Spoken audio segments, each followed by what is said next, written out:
Hey everyone, so I'm going to be showing you how to stream on YouTube using OBS. So to begin, what we're going to do is head over to YouTube Studio, but to do this, all you need to do is head over to YouTube, hit your icon on the top right, and then go ahead and hit YouTube Studio, which will be somewhere around here.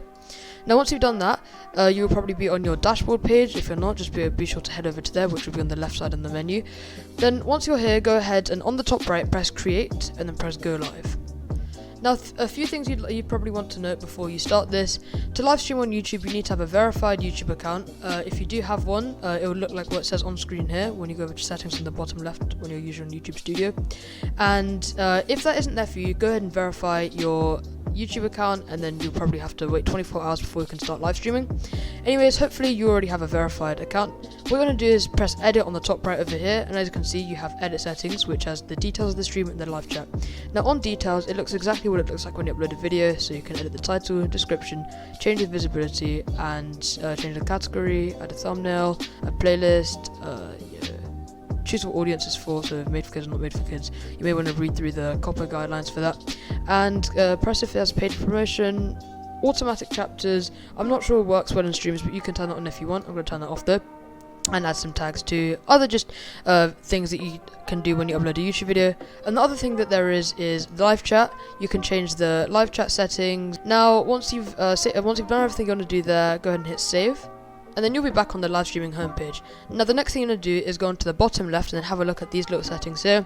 If you're recording or anything, you don't want to press this little I, because that will show your stream key to whoever sees it, and they can use that to stream from your channel. You probably don't want that to happen. So the first thing I'm going to do is select the default stream key, which is RTMP variable, and then go ahead and hit copy on the stream code. You'll have the stream URL, the backup and the backup server URL. However, you probably won't need to use this. And then obviously on the bottom left, there's stream latency. Ultra latency means you get to have almost real-time communication with your viewers, and normal latency gives a 5 to 10 second delay. You can research on that stuff if you want. I'm not going to be going deep into it in this video though. Now what you're going to do is head over to OBS. Now in OBS, you want to go over to settings, which will hopefully be on the bottom right for you if you have the default OBS layout. However, I've customized mine a little bit with these pop-up windows. So go ahead and hit settings, which should be under studio mode and above exit. And then the first thing I'm going to do is go over to stream. Now the first thing you'll probably see is service, server, stream key, and then this little thing right here. What you're going to do is on service, select YouTube RTMPS rather than any other service that you can stream on. You can do Twitch, Facebook Live, Restream, or whatever, but I'm not going to be showing you how to do that in this video. Then what you're going to do is for server, leave it on primary YouTube ingest server. Now once you've done that, paste the stream key that you've got from YouTube that I've showed you how to just now. And then once you've done that, you can go ahead and hit ignore streaming service setting recommendations if you have very good internet. However, if you have relatively normal internet or maybe even bad internet and are trying to stream, you probably want to leave that unchecked.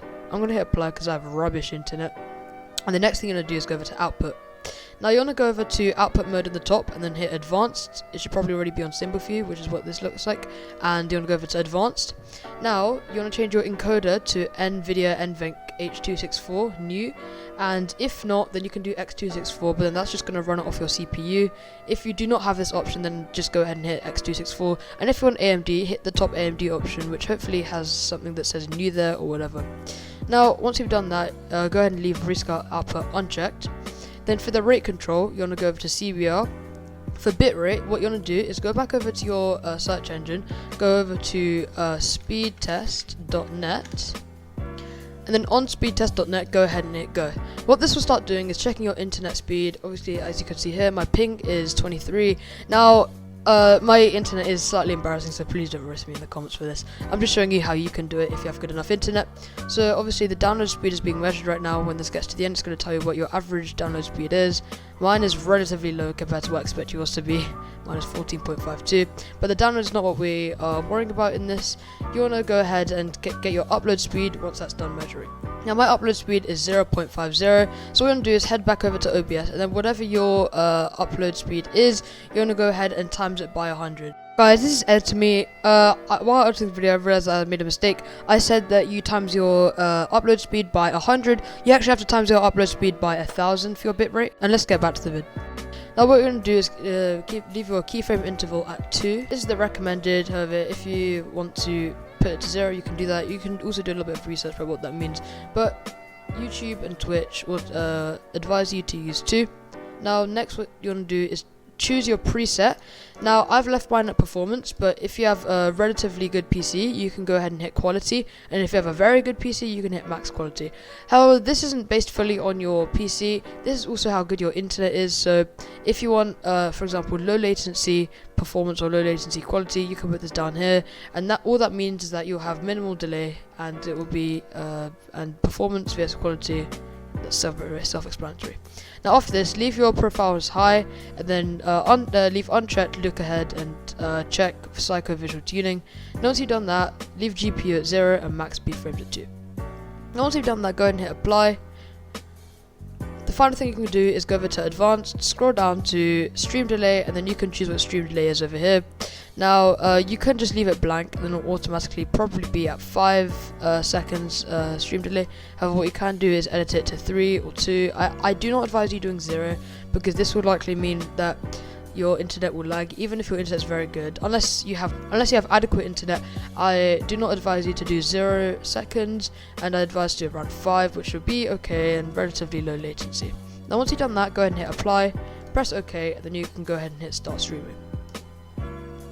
Now what I see here is going to be different to what you see. Now on the bottom right over here, you should have a green box. If it's red like mine, then that means you probably shouldn't stream because your kilobytes are too low. However, if it's a nice green box here, then that means you're good to go.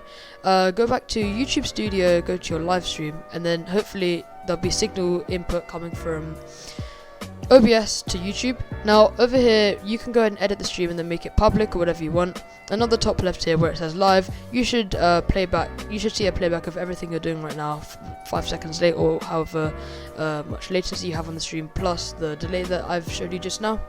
Now other than this, that should be it to live streaming on YouTube. Once you're ready, go ahead and hit edit and then make this stream public. If you do have any issues, let me know in the comments below and I'll try my best to help figure it out. But other than that, I hope you enjoyed, and check out the videos on screen now.